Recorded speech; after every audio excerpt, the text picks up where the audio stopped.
जय हिंद दोस्तों, Charlie academy से मैं लकी शर्मा आप सभी का फिर से स्वागत करता हूं अपने YouTube चैनल पर। जैसा कि आप जानते हैं, दिल्ली पुलिस के एग्जाम का तीसरा दिन है। हम लगातार बने हुए हैं पवन गंगा एजुकेशन सेंटर के बाहर। आप देख सकते हैं कि जो बच्चों के पेरेंट्स कितना इंतजार कर रहे हैं। कुछ ही देर में जो बच्चों का एग्जाम खत्म होने वाला है, जैसे बच्चों का एग्जाम खत्म होगा, बच्चों के बाहर आते हैं, हम उनका रिव्यू लेंगे कि आज किस तरह की सिक्योरिटी अंदर बनी हुई थी और किस तरह का एग्जाम आया था, कैसा पेपर आया था। कुछ देर में जब बच्चे निकले फिर उनका रिव्यू लेंगे हम।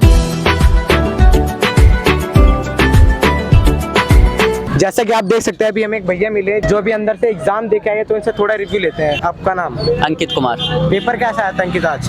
मीडियम साइज का था, अच्छा था। कैसा लग रहा था आपको पेपर देख के? पेपर मतलब अच्छा था, एवरेज 70 नंबर आ जाएंगे। 70? कितने क्वेश्चन अटेम्प्ट करे आपने? मैंने 77 क्वेश्चन। 77 क्वेश्चन। मतलब जो अभी कैसा लग रहा है आपको एग्जाम देके आने के बाद? कि फिजिकल के लिए बुला लेंगे। आपको किस चीज की दिक्कत पड़ रही है आगे? थोड़े लेंथी क्वेश्चन थे रीजनिंग में। लेंथी क्वेश्चन थे। तो जो पेपर में जो सब्जेक्ट आए थे उनमें से सबसे हार्ड सब्जेक्ट कौन सा था? जीके। जीके और मैथ वगैरह सब आसान थी? हाँ। जीके में जो कुछ क्वेश्चन याद होंगे आपको जो बता सके? अनुच्छेद से काफी थे, संविधान से काफी थे, नाटक विज्ञान से पूछ रखे। अच्छा, तो मतलब कहने का मतलब जो जीके का क्वेश्चन है इस बार हार्ड आया था। हाँ। तो पेपर कैसा था? वो तो नॉर्मल था, इजी था? कुल मिला के ठीक था। ठीक था पेपर, खाली जीके के क्वेश्चन हार्ड थे। एग्जाम देके आप यहाँ अंदर से? हाँ जी हाँ जी। कैसा लग रहा है एग्जाम देके आपको? अच्छा लग रहा है। अच्छा था। आपका नाम? सुनील। सुनील, तो ये बताइए जो एग्जाम आया था वो कैसा आया था? एग्जाम ठीक ठाक था, वैसे ज़्यादा हार्ड भी नहीं था, ज़्यादा सरल भी नहीं था। किस लेवल तक का एग्जाम आया है जो उसको कुछ बताएंगे आप? लेवल 12th लेवल के आसपास था। तो अंदर सिक्योरिटी कैसी थी एग्जाम के बीच में? सिक्योरिटी बहुत टाइट। सिक्योरिटी बहुत, चीटिंग वीटिंग नहीं करने दिया? चीटिंग तो किसी को जानते ही नहीं, इधर कैसे करते हैं। जैसे राजस्थान वालों का सारों का इधर ही है, लेकिन जानते नहीं एक दूसरे को, चीटिंग क्यों करते हैं। जैसे कि आप देख सकते हैं, हम एक और भैया मिले जो अभी अंदर के एग्जाम देके आए, तो इनसे थोड़ा रिव्यू ले। तो कैसा लग रहा है आपको एग्जाम देने के बाद? मेरा एग्जाम सर एकदम अच्छा रहा। आपका नाम? मेरा नाम श्री किशन है। श्री किशन। हाँ। आपने कितने क्वेश्चन अटेम्प्ट करे? मैंने सर 94 क्वेश्चन अटेंड किए। 90 क्वेश्चन हाँ। अटेम्प्ट। कहाँ से आया है? मैं बीकानेर से सर। बीकानेर कहाँ पे? ये बीकानेर राजस्थान में पड़ता है। राजस्थान से इतना दूर आप यहाँ पे एग्जाम देना है? हाँ जी सर। तो आपने जो पढ़ाई सेल्फ स्टडी करी थी या फिर कहीं से? मैंने सेल्फ स्टडी की थी और इंस्पेक्टर की कोचिंग है सीकर में, उसमें टेस्ट सीरीज ज्वाइन कर रखी थी। 90+ अटेम्प्ट, वो भी सेल्फ स्टडी से? हाँ बता सकता हूँ पूरा 90 के 90 क्वेश्चन। एक पर्सन आया था कोशिका के आवरण कितने होते हैं, मतलब झिल्ली के 3 होते हैं। हाँ। उसके बाद 2 मौलिक कर्तव्य से क्वेश्चन थे, एक अंतःकरण का 15वां क्वेश्चन था। पेपर आया था वो कैसा आया था अंदर?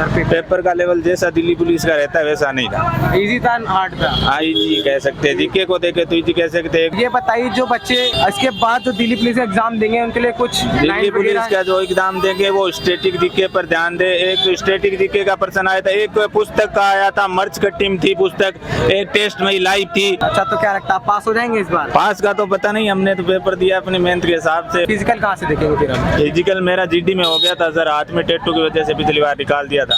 टैटू जैसे? हाँ। तो फिजिकल आप कर सकते हैं कुछ? हाँ फिजिकल तो मैं कर लूंगा सर। इन्होंने जो बताया सब्जेक्ट आपके बहुत ज्यादा काम आएंगे सब्जेक्ट के क्वेश्चंस, तो बोलिए।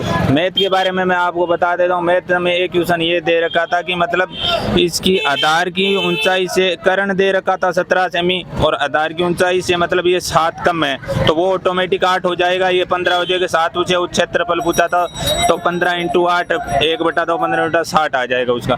एक पाई का क्वेश्चन दे रखा था, मतलब नॉर्मल सा की था। एक वो देख रखा 4 अंकों की सबसे बड़ी अभाज्य संख्या थी, उसमें 1900 मतलब 9967 या ऐसा कुछ उत्तर आ रहा था। उसके बाद मैथ में पूछा था कि एक आदमी मतलब मान ले कि कुछ स्पीड से जाता है तो 40 मिनट लगती है, अगर ये 12 किलोमीटर प्रति घंटे जाए तो कितना टाइम लगेगा। तो मतलब उसका 9 की स्पीड से था पहले, फिर 12 करा तो उसको 30 मिनट लग रही थी। एक क्वेश्चन ये था। उसके बाद एक क्वेश्चन ये था कि एक इंसान पहले अपनी पत्नी पर 30% खर्च कर देता है, फिर 20% 2 लड़कों पर और 14% नहीं 15% अपनी लड़की पर खर्च कर देता है, फिर 3,600 रुपये बचा लेता है। तब उसकी वर्तमान पहले आय कितनी थी? तो उसको डिवाइड करेंगे 1,40,000 आ रहा था। उसके एक साधारण ब्याज का भी क्वेश्चन था, दे रखा था 1,44,400 4 वर्ष में किस % की दर पर हो जाएगा? तो डायरेक्ट 6% की दर पर हो रहा था सर। 6 चौक 24 ऐसे हो जाएगा, 10 नीचे लेकर हो जाएगा। उसके बाद रीजनिंग में एक त्रिभुज का क्वेश्चन था, काउंटिंग करना था 13 त्रिभुज थे उसमें। जीके में और आप पूछ लीजिए 3 बुक से आया हुआ था।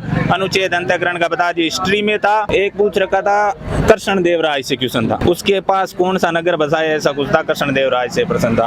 उसके बाद और प्रश्न पूछ रखा था, किसके बारे में बताऊं, और पूछ रहा था उदारीकरण का, बता दिया 1991 का क्वेश्चन था। जो भी इन्होंने अभी क्वेश्चन बताया, ये से सारे रिलेटेड आपके क्वेश्चन जो दिल्ली पुलिस में आएंगे। आप और कुछ बोलना चाहेंगे आपसे अपने बारे में कि आपने कितने टाइम से मेहनत करके यहाँ पे पहुंचे आप? मेहनत तो कुछ नहीं है भाई, पेपर में कुछ पढ़ा हुआ आ गया था, ऐसी बात नहीं है। मेहनत मन तो कुछ कोई विशेष नहीं है, बस आखिर टेस्ट सीरीज ज्वाइन की, उसका कुछ फायदा मिला और वही पर्सन यहाँ रिपीट हो गया। जैसा कि आप सबने देखा कि जो अभिषेक है इसने इतने सारे क्वेश्चन बताए दिल्ली पुलिस से रिलेटेड जो आपके पेपर में आएंगे। जो इन्होंने क्वेश्चन बताया इसे ढंग से सुने ताकि आपके जो नेक्स्ट दिल्ली पुलिस का एग्जाम हो उसमें बहुत काम आएंगे।